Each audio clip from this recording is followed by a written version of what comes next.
Hello, I'm Bill Hill, and with me is Christina Fowler, and we're here to introduce you to a newly published resource called MITRE Shield. For those of you that don't know MITRE, our public-private partnerships and federally funded R&D centers work to tackle challenges to the safety, stability, and well-being of our nation. As part of our public interest mission, we work to bring communities together to improve cybersecurity. So although this talk is pre-recorded, we will be live in chat. So as we're going along, feel free to put questions in the chat window and we'll try to answer them. So anyway, with MITRE Shield, we're hoping to introduce some ideas that are new and hopefully game-changing. So let's jump in. Shield is an exposition of ideas that we collectively call active defense, with a particular emphasis on defensive adversary engagement.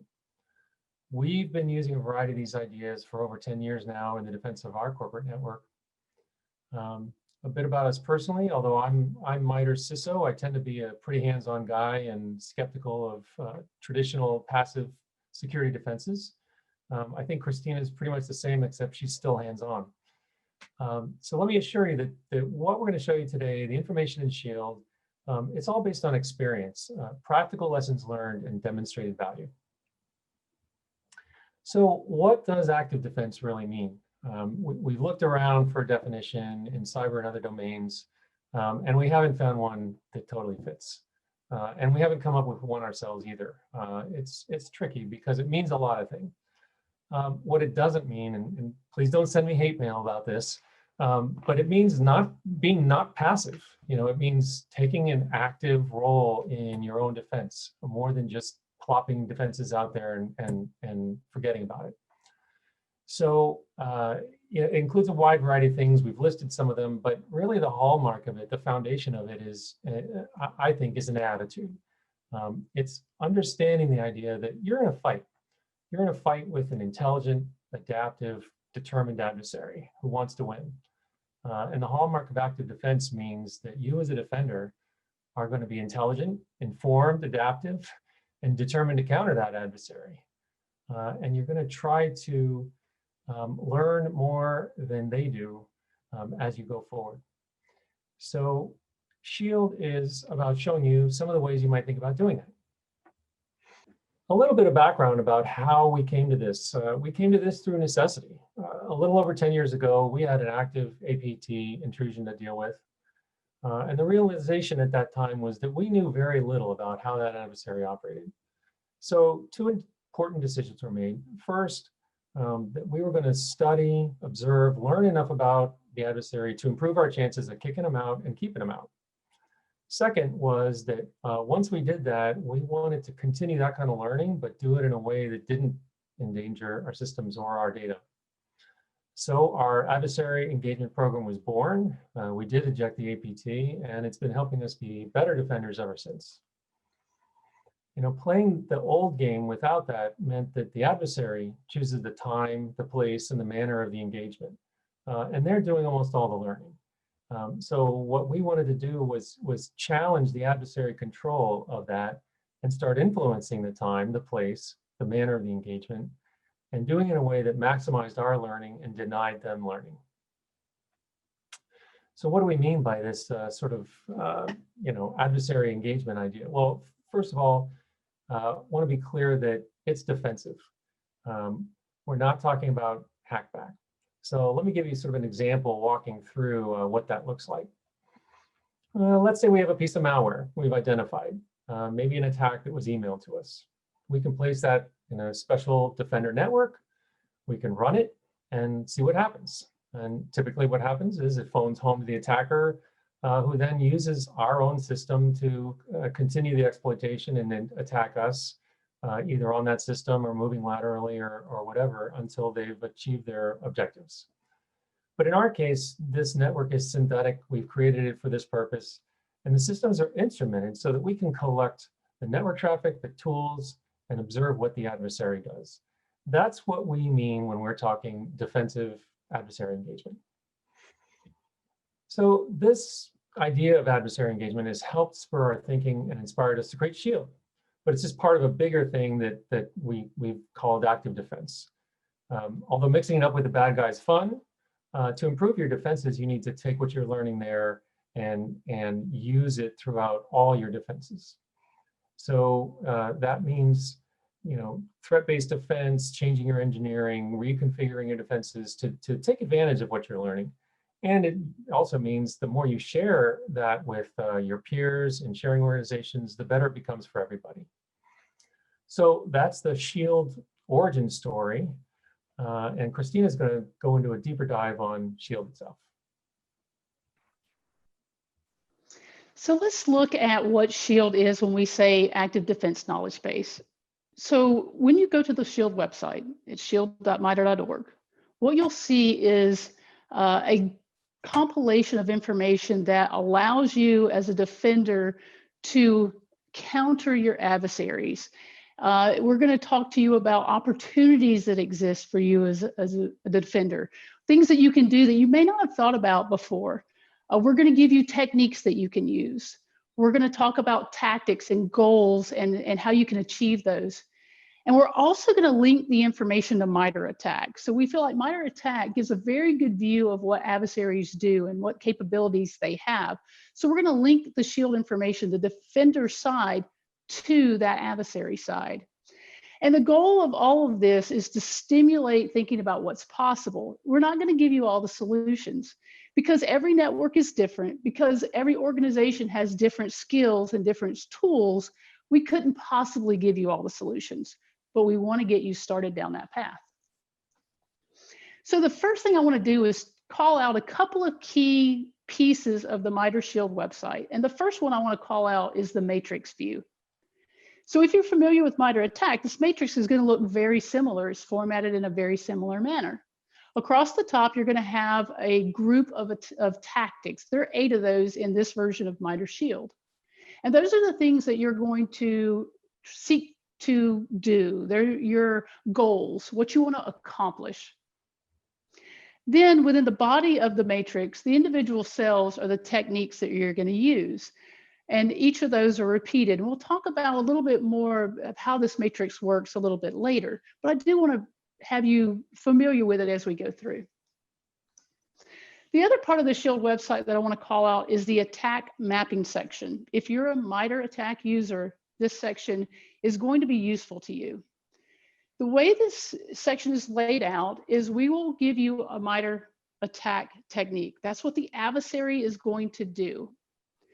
We're then going to give you an option of an opportunity space, something for you to consider, something that you, the defender, can gain when an adversary does a certain thing. We're also going to give you a use case. A use case moves towards implementation. Again, not a specific implementation, but something that you might consider when you're planning your active defense. And the technique is the actual tool that you're going to use, or the technique that you're going to use, how you're going to get through that implementation and accomplish that opportunity. So how does that look like? So at a top level, let me just kind of summarize that vocabulary there for you. So an opportunity space is what you can gain. A tactic is what's your goal. A use case, what's your plan? And a technique is how do I do it? So let's dive deeper. Opportunity space. What can you as a defender gain from implementing an active defense? So Bill talked about that adversaries typically are in control. So with opportunity space, we're trying to flip the perspective. What can you as a defender get? How can you as a defender change the battlefield, change the time, and ultimately change the outcome? Because that's your goal, is you want to be in control of the game, of the fight, of the battlefield. Tactics, those are those things you want to accomplish, those goals. So when you're looking at these, there's 8 of them. Think about what your organization wants to get out of active defense. Do you want to move an adversary a certain way and channel them? Do you want to collect all their stuff, collect their malware, collect their TTPs, collect their behaviors, collect their indicators? Do you want to contain them? Do you want to keep them in a box, to keep them in a certain area of your network? Do you want to detect them, even know that they're there, disrupt them and make them go away? We also introduced some things like facilitate, help them along, legitimize, make all your deceptions, all your decoys look real, and test, validate the things that you think you know.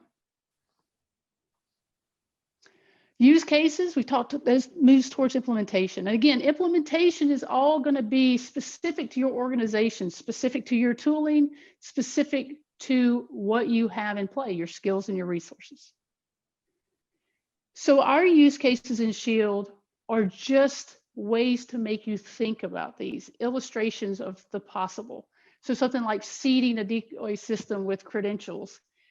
However you choose to do that, it may be a real system or a decoy. However you choose, it's up to you. We're just going to give you some options that you might consider. And then techniques. Techniques are the actions you're going to take, what you're going to do. And the techniques in Shield are versatile, and they are designed to give you multiple options in many cases. So one technique applied one way can allow an adversary to do something. That same technique applied a different way can block an action or keep them from doing something. In this version of MITRE Shield, there are 33 techniques, and we believe those 33 techniques are extremely powerful to you as a defender. So we invite you to look at each of those, see which ones you're already comfortable doing. You may do them today, like create an account. So creating a decoy account that you used for active defense purposes may not be a stretch at all. It may be a very low barrier of entry and an easy thing to start with. So look at the techniques and see how they may work for your organization. So let's talk about the Shield matrix one more time. So in this matrix, when you're starting to look at how you can apply Shield, one of the things that makes it a little easier is when you kind of carve up the matrix and look at how you might apply it. So you might want to start in the first 5 columns. We really believe these first 5 columns are applicable to everybody. So maybe you're going to channel your adversary, move them away, collect all their stuff, all those fun things. You're going to want to look down, again, these are your goals. You're going to look down the columns of these goals and say, which techniques am I doing now? Maybe I'm already creating decoy accounts and decoy credentials. Maybe I can create a decoy content, very easy. So this is a good starting place. As you move into your familiarity with Shield, you get more comfortable with it, then you might move towards the last 3 columns, which are geared towards adversary engagement. Things where you're going to put your adversary in that decoy network and you want them to stay there as long as possible. You want them to expend as many resources as possible, show you their TTPs, give you their malware, and really let you observe them firsthand. So you're going to want to facilitate, help them along. You're going to want that environment to look so realistic that they don't know they're in a decoy network. So it's going to be a legitimized goal. And then last but not least is test, where you're going to validate what you think you know about an adversary. Maybe you think they have a certain capability, or you don't think they're after a certain type of information. All those things can be validated through the test tactic. While there are some pieces that you'll apply in other areas, like legitimize, you'll want your decoys to look legitimate. Your overarching goal is going to be channel, collect, contain, detect, unless you're in adversary engagement, where the overall goal is to make this thing look as legitimate as possible. So again, let me reiterate, the first 5 columns are where we want people to start and get comfortable. As you're getting started with MITRE Shield, you're going to look down these columns and you're going to see techniques repeated. We do that because we believe those techniques have a lot of power. So a single technique applied one way can allow an adversary to do something. It can also deny an adversary from doing something. So in that power, as a defender, you choose what you want to do. So don't be afraid that these techniques are repeated. It's by design. So let's talk about some use cases. So I've kind of seen the techniques, I've seen the tactics, the opportunities, the use cases. How do I kind of make this all work in my environment? So let's go through a very simple use case. I want to use MITRE Shield to detect the presence of an adversary. So you know your goal. Your goal is to detect. So you go and look across the matrix and you see detect. You then go down that column and say, okay, of all the techniques in the detect tactic, what do I want to use? And I just mentioned that decoy accounts and decoy credentials, passwords, those are things you do every day. Many companies create accounts constantly, put passwords to those accounts. So I choose to use decoy credentials. I can create decoy credentials. I can sprinkle those credentials among the systems, either in secure enclaves, sensitive systems, or anywhere else in my network, however I might choose to do it. And then I can set up monitoring and say, if those credentials are used, and they shouldn't be, but if they're used, it signals badness, activity that I care about, that I want to investigate further. That is, in its easiest form, a use case for Shield. But let's talk about one a little deeper, and also one a little fresher in our minds.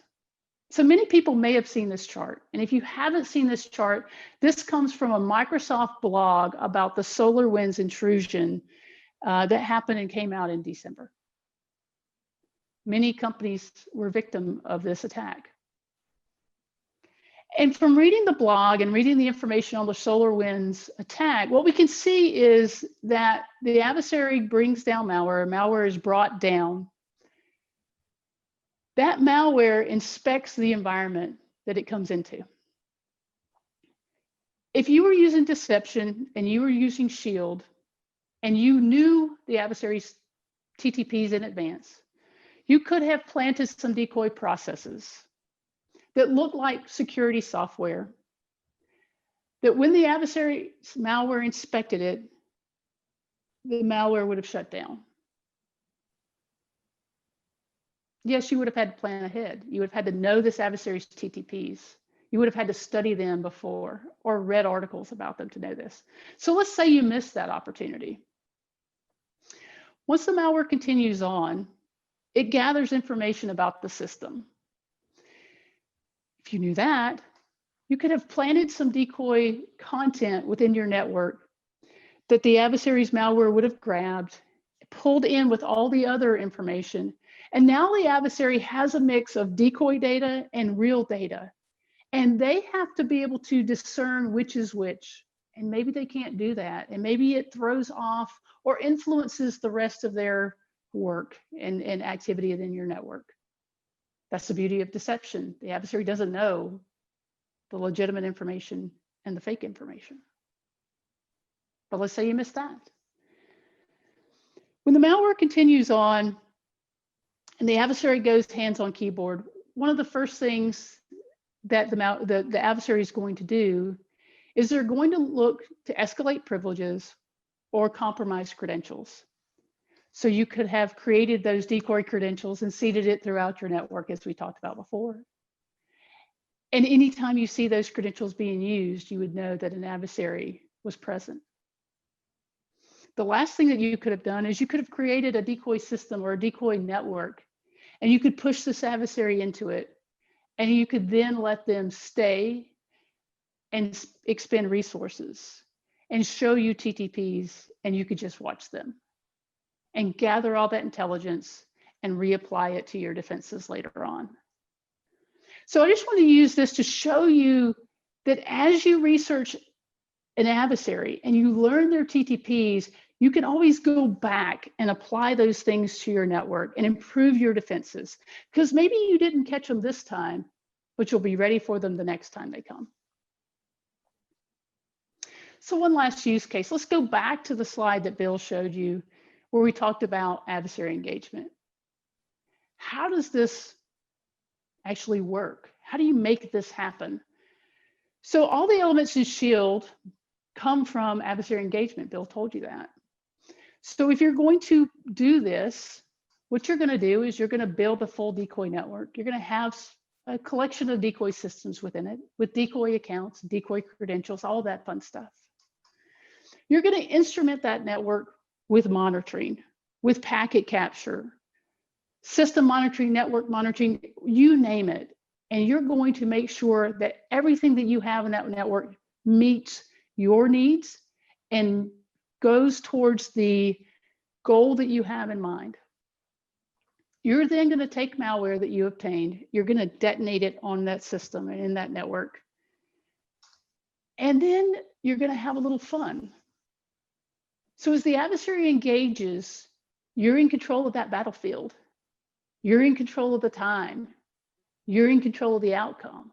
So you're going to adjust your security controls to get to the outcome that you want. So maybe you let them go a little deeper into that deception network. Maybe you close them off and see if they can expose some other capabilities. But your whole goal here is to learn as much about your adversary as possible and then feed all that information back into your overall network defenses. At the end of the day, you have a much better security posture because the information that you're feeding in for your defenses is firsthand observed information. Thanks, Christina. So that's a little bit about Shield in some detail. And one of the common things is we're asked, how do you get started? And I know it's not satisfying, but there's no really single answer to that. A lot of this is your mileage may vary sort of depending on where your team is right now. We do think that though that we believe that these approaches are accessible to every team, big and small, well-funded or on a shoestring. We think there's something in here for you and that you can develop it over time. So that's the good news. The other good news is I think the first step is pretty easy because it goes back to that attitude. The first step in doing this is in developing sort of that scrappy street fighter attitude that says, I know I'm in a fight and I want to win it. I want to be that adaptive, intelligent adversary for the guy on the other side. So once you leave those first two steps, you definitely hit the your mileage may vary territory. If your team is not familiar with a lot of this, then the starting place is things like threat sharing, threat-based defense, tuning your defenses based on what you can learn about the adversaries that are attacking you, and really developing your community connections. If your team is already comfortable with those sort of things, you could move on. And that's where things like adversary engagement can come in. And that there again, that does not have to be a super sophisticated thing. You can get started on a shoestring. That's how we did. Our first quote unquote environment was pretty simple, and yet it did get the job done. So we think there's ways to go. I think the other thing that we're often asked is for the gotchas. What should I be wary of as I enter this space? And I think both Christina and I have some lessons learned there. Christina, do you want to start? Sure, absolutely. So I think the most important thing is start cultivating that management support, making sure your manager's on board with what you're trying to do. And even if your manager's on board, what about your legal department? How are they going to feel about this? Deception is one thing, adversary engagement is something totally different. So make sure you're building that support as you go. Because the last thing you want to do is be ready to implement and realize you have no support behind you. The other thing is really look at what you can do for your team. Can you use adversary engagement to add to your incident response capabilities and your skills? Grow your team using this hands-on experience. Can you let your team just have a little fun going toe-to-toe? Everybody likes a good fight, right? Can you just have fun with your team and let them not just implement firewalls and antivirus, but go toe-to-toe, day in, day out? Right, so depending on who you're talking to, you can talk to your CISO about retention factors. Maybe not so much as it being about fun, But this is definitely skill building. It's definitely, it allows you practice. It helps you get better what you're doing. And yes, the team does like it. You know, some of our most creative people have been with us for a long time. And I think in no small part because they feel like they're doing something different and something that actually is working. So that said, I think, you know, we'll wrap it up here. I think we want to continue the conversation with anybody that's interested. So you know, this is an initial effort. It's definitely not finished, so we know that. But if you are interested in these things, we'd love to hear from you, and we'd be interested in building a community around these ideas. So let us know. And with that, well, thank you for listening.